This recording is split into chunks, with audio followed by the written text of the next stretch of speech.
Kalianu ding mi zalaya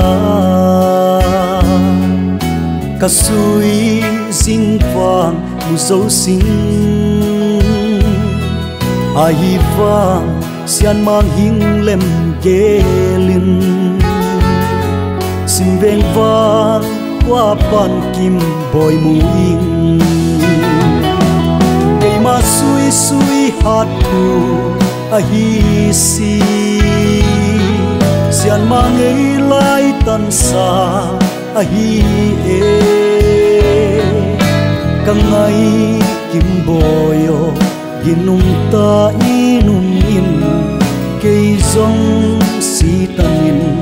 ginum vang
Katupia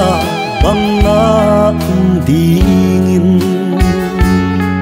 in sum mi te tunung in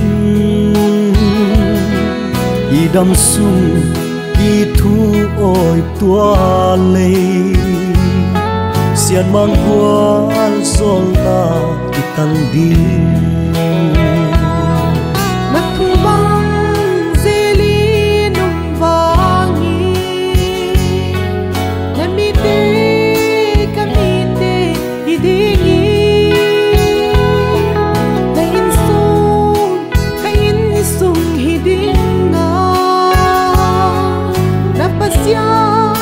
Kapasyan hiding